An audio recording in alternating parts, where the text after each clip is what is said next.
Bismillahirrahmanirrahim. Assalamualaikum warahmatullahi wabarakatuh.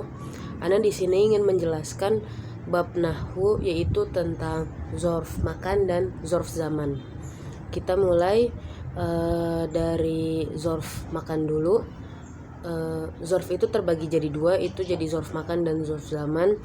Bisa ditanya dengan aina, itu untuk zorf makan, dan mata yang artinya kapan, itu untuk zorf zaman.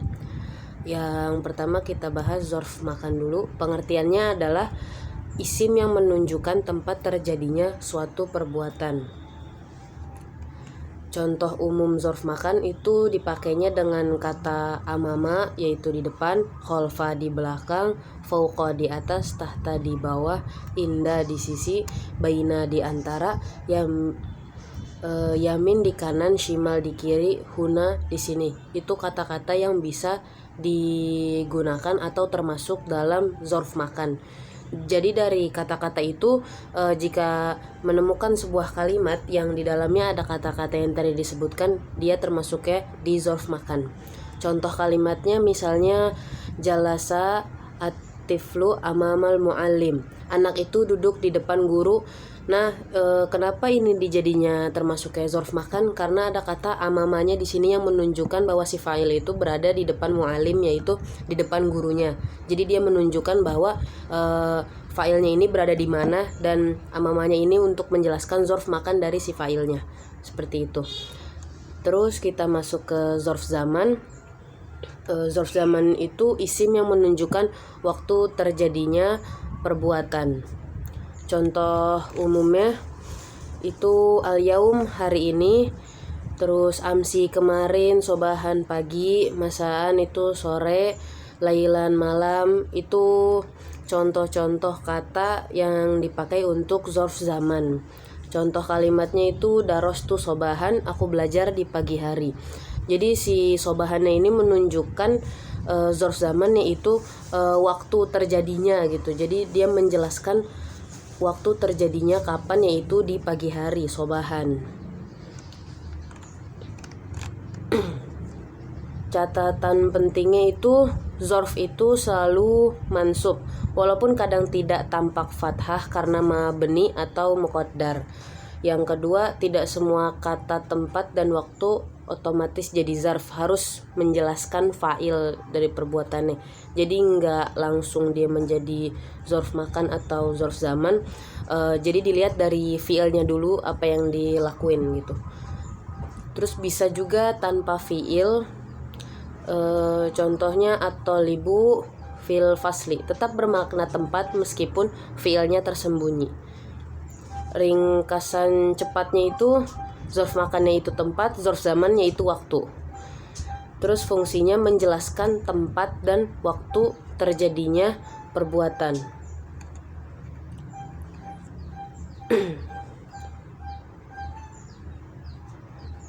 Jika dijelaskan secara rincinya lagi, zorf adalah isim mansub yang menunjukkan waktu atau tempat terjadinya fi'il.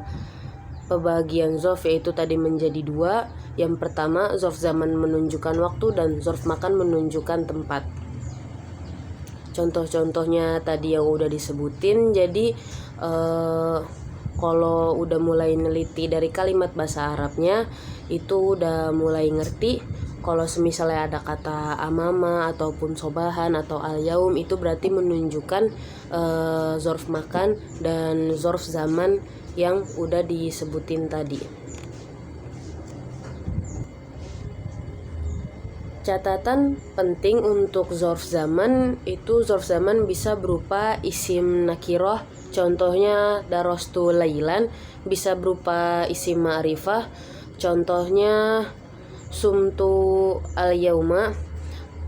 Ada yang mabni seperti amsi, itu mabni yang menunjukkan kasroh, contohnya safartu amsi. Dan di zorf makan ini tadi contohnya ada amama dan kholfa. Kita ambil contoh bikin kalimatnya pakai amama, yaitu jalasa atiful amamal bait. Coba kita bongkar lagi dari kalimat itu, kita irobin jadinya apa. Ada jalasa, dia itu fiil madi, fiil yang udah lampau. Terus ada atiflu itu fa'il marfu bidommah. Terus ada amama yang di sini jadi dzarf makan mansub, dan mansubnya itu dengan fathah karena dia amama, di belakangnya itu fathah, jadi dia mansub dengan fathah. Terus di sini ada baiti, itu dia jadinya mudhof ilaih majrur.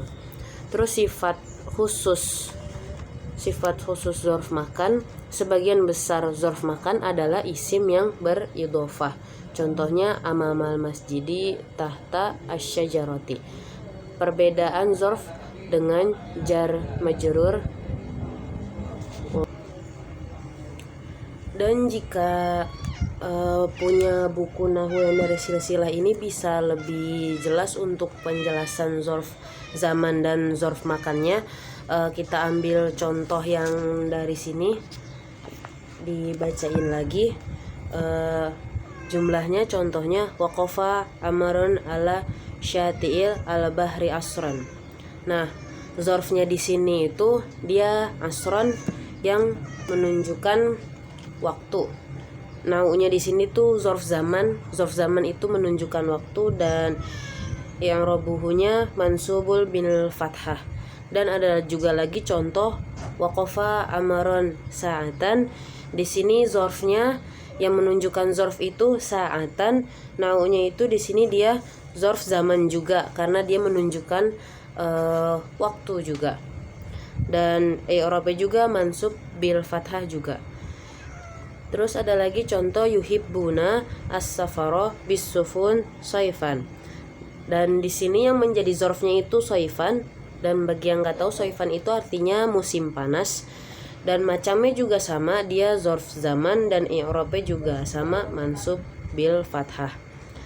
Dan ada lagi fish syita'i yakillu al musafiruna bis sufun. Nah, dzarfnya di sini fish syita'i, naunya juga sama, dia dzarf zaman, tapi dia i'rabnya itu majrurum bil kasroh. Terus ada juga syahada as-sufuna tasiru yaminan.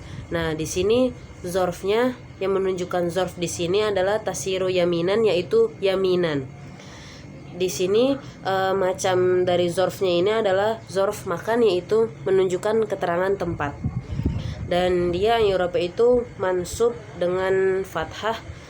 Bisa dilihat di sini, ini yaminan di ujungnya, di akhir katanya itu harokatnya dia fathah, jadi dia mansub bil fathah. Terus ada juga rafa'at kullu safinatin alaman fauqaha. Nah, yang di sini yang menunjukkan dzarf adalah fauqaha, tapi bukan haknya, karena haknya itu adalah domir. Jadi di sini diambil fauqonya, yaitu fauqo termasuk dari dzarf makan, yaitu yang menunjukkan keterangan tempat. Dan di sini juga dia mansubnya dengan fathah karena dia fauqo, jadi di akhir katanya dia itu fathah, jadi dia dimansubkan ke fathah karena di akhir katanya itu dia menggunakan fathah. Terus di sini juga ada nazara amirun ilal amami. Di sini yang menunjukkan dzarfnya itu ilal amami, ya itu dia macamnya ke dzarf makan, yang seperti tadi dibilang kalau amama itu dia menunjukkan tempatnya, jadi dia menunjukkan keterangan tempat, dan dia i'rabnya itu majrur bil kasroh. Dan kenapa juga dia kasroh? Karena di belakangnya itu ada huruf jar ilal amami, dan setiap yang huruf jar pasti setelah huruf jar adalah kasroh, makanya dia majrur bil kasroh. Dan di sini juga di buku ini kita bisa lihat i'rabnya, yaitu dengan contoh dari kalimat waqafa amirun asron. Dari kata yang pertama yaitu waqafa. Waqafa itu termasuk dalam fi'il, yaitu fi'il madi, fi'il yang telah dikerjakan. Dan amirun yaitu dia fa'il yang mengerjakan. dan dia marfu' bid dhammah. Ada juga asron. Nah, di sini yang menjadi poinnya yaitu dia adalah zorf zamanil mansub bil fathah. Asron di sini menunjukkan zorf zaman, yaitu menunjukkan keterangan waktu, yaitu bisa sore, bisa di waktu asar juga lebih tepatnya. Dan dia mansub dengan fathah karena di akhir katanya itu dia menunjukkan fathah. Dan kita udah bahas contohnya, contoh kalimatnya juga, dan i'rabnya juga. Insya Allah segitu aja yang bisa saya sampaikan. Terima kasih atas waktunya. Assalamualaikum warahmatullahi wabarakatuh.